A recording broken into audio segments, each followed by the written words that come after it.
नमस्कार दोस्तों, यूपीएससी का एग्जाम एक बहुत ही बड़ा एग्जाम होता है और लाखों बच्चे इसके लिए बहुत मेहनत करते हैं। बट क्या हार्ड वर्क करने से सारे बच्चों को सक्सेस मिल जाती है? दोस्तों, स्मार्ट वर्क का कितना रोल होता है यूपीएससी के प्रिपरेशन में? दोस्तों, किसी भी फील्ड में रहें, आप यूपीएससी की फील्ड में रहें या किसी और फील्ड में रहें, स्मार्ट वर्क के बिना आपको सक्सेस अचीव नहीं हो सकती।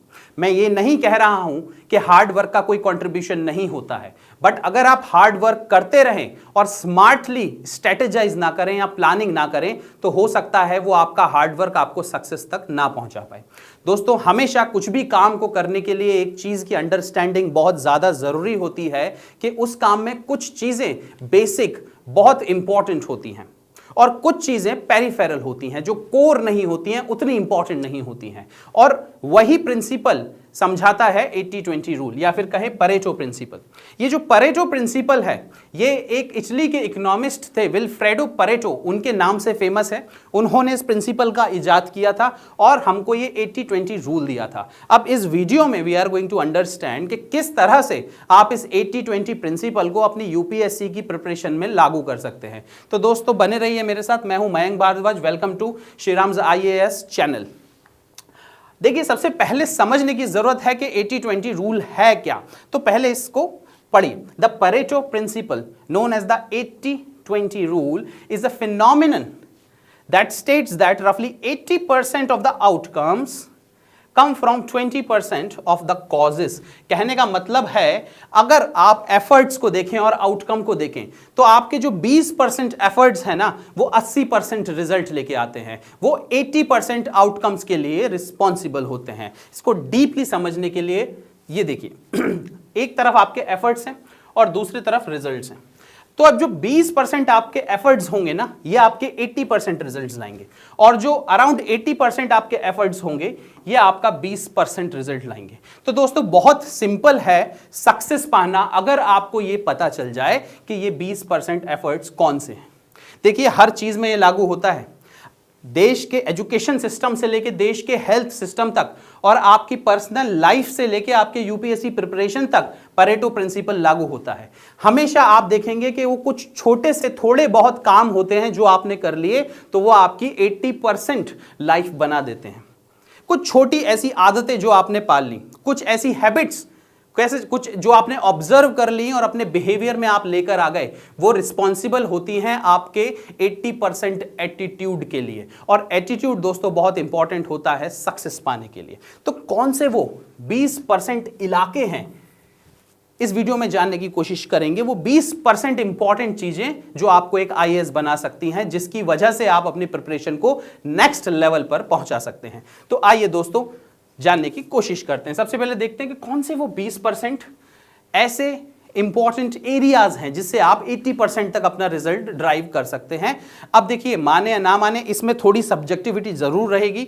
हो सकता है कि कोई दूसरे टीचर या मेंटोर या फैकल्टी ने आपको कुछ अलग प्रकार से बताया हो, तो वो सब्जेक्टिविटी का % हटा दीजिए। बट लगभग सारे लोग एग्री करेंगे कि कुछ ऐसे इंपॉर्टेंट एरियाज हैं यूपीएससी प्रिपरेशन में। ओवरऑल प्रिपरेशन की मैं बात कर रहा हूं।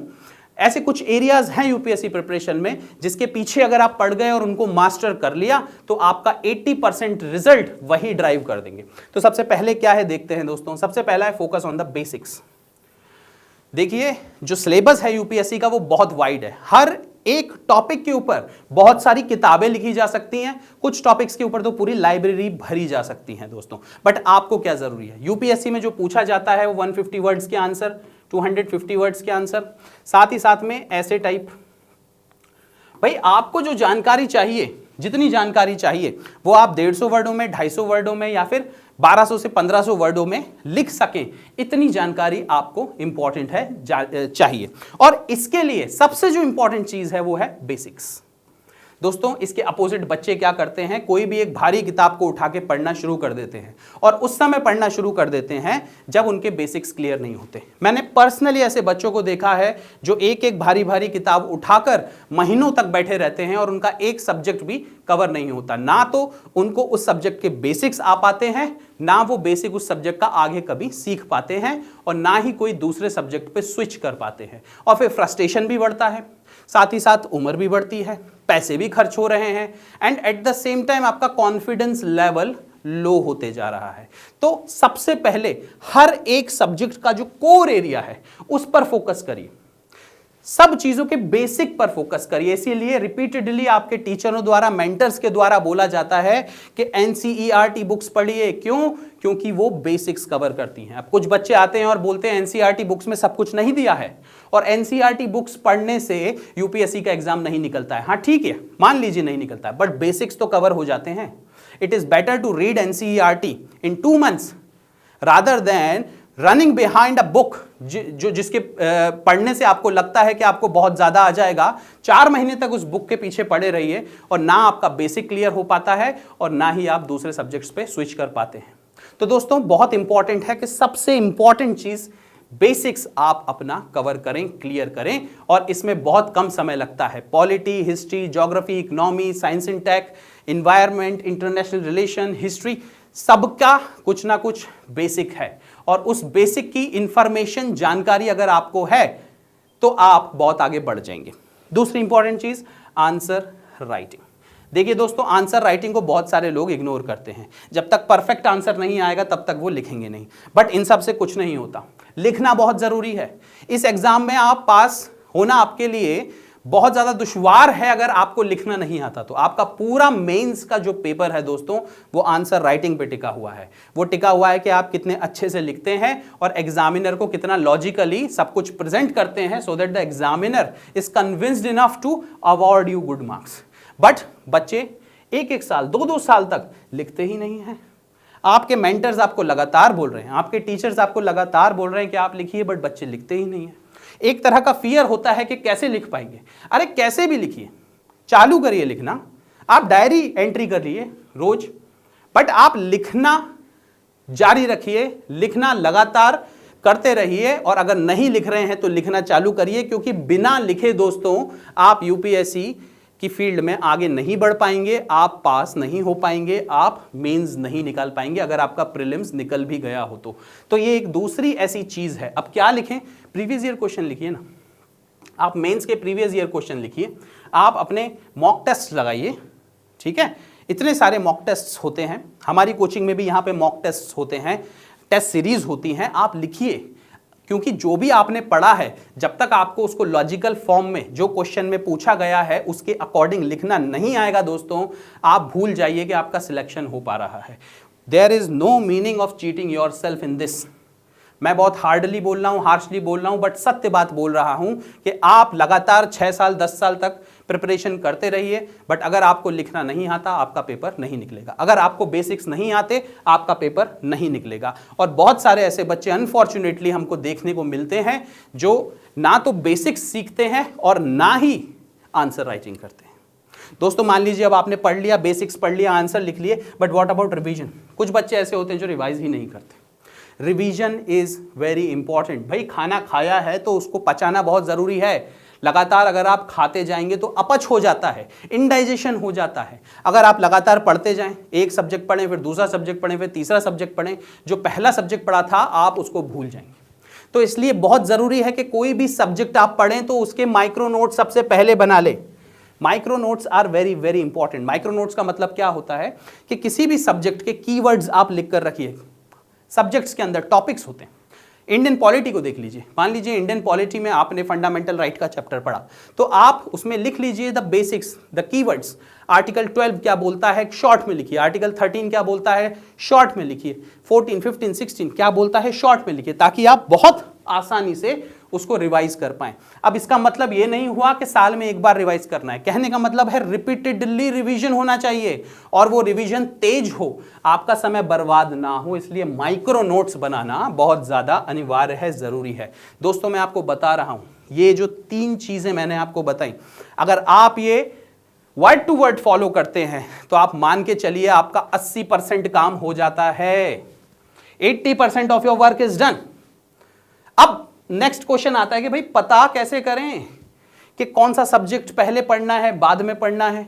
अरे तो प्रीवियस ईयर क्वेश्चन देखिए भाई, जब आप प्रीवियस ईयर क्वेश्चंस देखेंगे तो आप पाएंगे। आप 2025 का पेपर उठाइए मेंस का, 2023 का पेपर उठाइए, 24 का पेपर उठाइए और आप देखिए उसमें किस सेक्शन से ज्यादा क्वेश्चन पूछे जा रहे हैं। मैं एग्जांपल आपको बताता हूं। देखिए, इंटरनल सिक्योरिटी के लिए आपको कोई बहुत ज्यादा पढ़ने की जरूरत नहीं है कंपेयर टू वर्ल्ड हिस्ट्री या एंशिएंट हिस्ट्री, ठीक है, बहुत ज्यादा पढ़ने की जरूरत नहीं है। क्वेश्चंस कितने पूछे जाते हैं? हर बार करीब 4 क्वेश्चन आपको इंटरनल सिक्योरिटी से आ रहे हैं, हर बार 4 क्वेश्चन। 4 क्वेश्चन का मतलब है 2 10 नंबर के क्वेश्चन और 2 15 नंबर के क्वेश्चन, 30 यहां से और 20 यहां से, 50 मार्क्स का सीधा सीधा आ रहा है इंटरनल सिक्योरिटी से।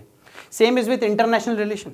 आप इंटरनेशनल रिलेशन में देखेंगे पिछले बहुत से सालों से लगातार आपको 4 क्वेश्चंस आ रहे हैं। उसके लिए कोई बहुत ज्यादा पढ़ने की जरूरत नहीं है। आपको बेसिकली आपके अराउंड जो कुछ भी हो रहा है उसके बारे में पता होना चाहिए और आप बहुत आसानी से आंसर लिख पाएंगे। साथ ही साथ सोसाइटी में 8 से 9 क्वेश्चन पूछ लिए जा रहे हैं।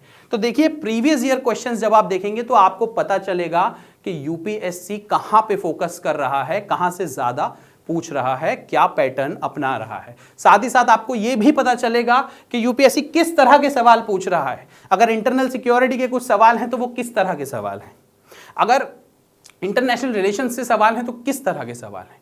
बच्चे 1-1 2-2 महीना लगा देते हैं वर्ल्ड हिस्ट्री पढ़ने में, बट वो ये नहीं देखते हैं कि वर्ल्ड हिस्ट्री से क्वेश्चन पूछा ही नहीं जा रहा है या फिर 1-2 साल में शायद एक क्वेश्चन पूछ लिया जाता है। दोस्तों, इतना माइंड आपको अप्लाई करना पड़ेगा। बेसिक्स आपको हर एक सब्जेक्ट के पढ़ने हैं, बट पहले किस सब्जेक्ट के बेसिक पढ़ने हैं यह आपको पिन पॉइंट करना पड़ेगा। बिग 4 को तो कभी मत भूलिए। History, polity, geography, economy, these are called as big 4। इनको आप बहुत अच्छे से पढ़ लीजिए। प्रीलिम्स हो या मेंस हो, यहां से क्वेश्चन आने ही आने हैं। अब मूविंग फॉरवर्ड, अब देखते हैं वो ऐसे कौन से 80% एरियाज होते हैं, ये जो आपके एफर्ट्स होते हैं या फिर वेस्टेज ऑफ एफर्ट होते हैं, जिसके वजह से आपका समय भी बर्बाद होता है, साथ ही साथ आपको कुछ रिजल्ट भी नहीं मिलता। तो यूपीएससी के प्रिपरेशन में अगर ध्यान से देखें तो बच्चे what do, they deep dive into one subject. That simply means they pick up one book or they pick up one subject and they try to deep dive into it. They are picking up one book, एक किताब उठा ली और उसको पढ़े जा रहे हैं। अब वो इतनी मोटी किताब है और उसको पढ़े जा रहे हैं, 1 महीना बीत गया, 2 महीना बीत गया, 3 महीना बीत गया, एंड नहीं आ पा रहा है। दोस्तों, you are killing the time, you are wasting your time and you are not reaching anywhere.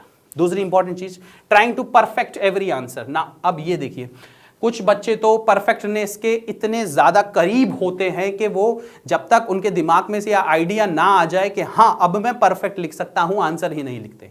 दोस्तों, परफेक्टनेस धीरे धीरे आती है। It's a process. Perfectness does not come at once. It does not mean that the first answer which you are going to write is going to be perfect. No, that's not the truth. You have to keep writing and you will find the perfectness with time. But अगर if you will wait for perfectness, देखिए दोस्तों, perfectness ऐसे नहीं आती है, आपको लगातार काम करते रहना पड़ेगा। तीसरी इंपॉर्टेंट चीज, no revision, only wide reading. One subject after the other, multiple sources, but you are not revising. You are not making any micro notes. If you will not do this, definitely you are going to waste your time and definitely you are going to waste your attempt.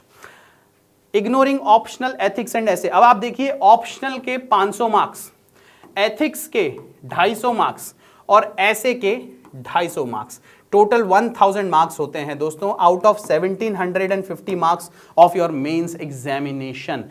अगर आप इन तीनों subjects में महारत हासिल नहीं कर पा रहे हैं तो आप पेपर नहीं निकाल पाएंगे। ऐसे आपको लिखना आना चाहिए। कहने का मतलब है, जो मैंने पिछली स्लाइड पे आपको समझाया था, answer writing needs to be done. And answer writing, you must be able to write answer on the same topic in 150 words, 250 words and in the essay type. This must be your ability as a UPSC aspirant. और सीखिए answer लिखना, लगातार लिखिए, perfectness की चिंता ज्यादा मत करिए। तो दोस्तों, ऐसे तो आपके आंसर राइटिंग से सॉर्ट आउट हो जाएगा। बेसिक्स अगर आपको आते हैं तो आप एक अच्छा ऐसे लिख पाएंगे और लगातार लिखते रहने से your articulation improves. Once your articulation improves, what will happen? The next thing which will follow is better organised, logically organised essay, and that is going to help you in awarding more marks. The examiner will be awarding more marks to you. Ethics कुछ basic concepts हैं दोस्तों और 250 marks का paper है, और वो जो कुछ बेसिक कॉन्सेप्ट्स हैं एथिक्स के वो आपको आने चाहिए, और सबसे इंपॉर्टेंट उसको किस तरह से आप अपने लाइफ में इंप्लीमेंट करेंगे ये आना चाहिए, या आपके लाइफ के लाइव एग्जांपल्स निकल के आना चाहिए। एथिक्स क्या है, मोरालिटी क्या है, एटीट्यूड क्या है, क्या आपके पास इसके एग्जांपल नहीं है? तो क्या आप एक लिस्ट नहीं बना सकते? हर बार का है बच्चों के एथिक्स में मार्क्स कमा रहे हैं, कैसे मैक्सिमाइज करें? अरे भाई अपने पर्सनल लाइफ का यूज करिए।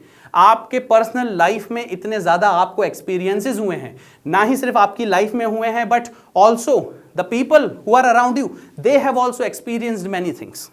आपके दोस्त हैं, they have also experienced many things. Right down their experiences, try to connect them with the topics which are there in the syllabus of the ethics paper, और फिर आप देखेंगे कि एप्टीट्यूड का मतलब क्या होता है, और आपके पास रेडीमेड आंसर होगा जो आप बिल्कुल आंसर्स में लिख सकते हैं। जब आपको पता चलेगा एटीट्यूड का मतलब क्या है, नेगेटिव और पॉजिटिव एटीट्यूड का क्या मतलब है, और आप लिख पाएंगे। जब आप डिफरेंस समझ पाएंगे कि एथिक्स और मोरालिटी में क्या डिफरेंस होता है, और आपकी डिसीजन मेकिंग कितनी इंपॉर्टेंट होती है किसी भी एक एक्शन के लिए, या फिर आपकी मेंटालिटी या फिर इंटेंशन कितना इंपॉर्टेंट होता है एथिकल और मोरल डिसीजन मेकिंग के लिए। दोस्तों ये सब इंपॉर्टेंट होता है आपके लाइफ का एक्सपीरियंस। कितना समय लगता है? Just try to reflect back on your experiences and try to write it down under the different headings of the syllabus.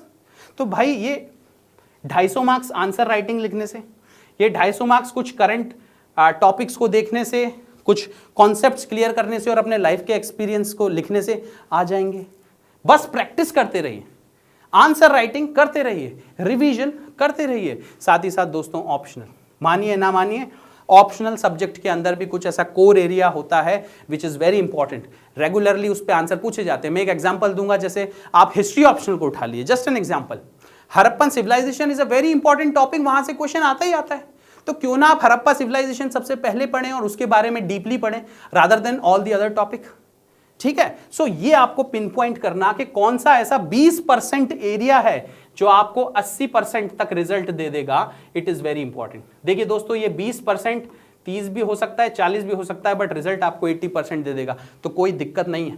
उस 40% को कवर कर लीजिए ऑप्शनल में, आपको 80% तक रिजल्ट मिल जाएगा। बट पूरे ऑप्शनल को परफेक्ट करने के चक्कर में अपना समय बर्बाद मत करिए।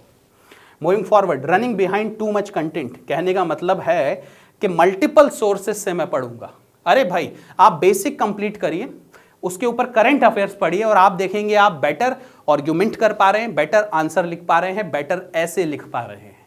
आप बहुत सारे सोर्सेज से जो पढ़ने जाते हैं ना, ये कोई खराब आदत नहीं है, ये बहुत अच्छी आदत है, बट ये आदत आपको फॉलो करनी है। When you are done with your basics, you are very good in answer writing, then go on and read whatever you want, but at the starting of your preparation you must be familiar with the basic and you must do it, complete it, write the answer, write the micro notes, revise them regularly, and then you can build upon that subject one by one with whatever stuff you want to read, whatever book you want to read, but not at the beginning of your preparation. Then studying without proper guidance सबसे important चीज है दोस्तों।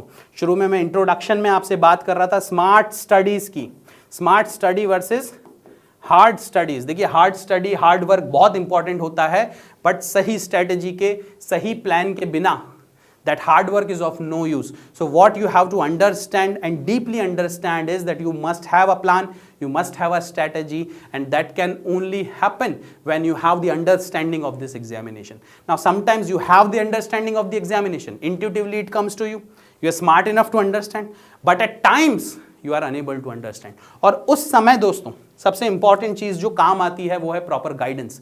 Mentor से बात करिए, faculties से बात करिए, और वहां से आप समझेंगे, वहां से आप लेंगे इस एग्जाम की proper understanding, and then you will be able to apply it properly to gain more marks.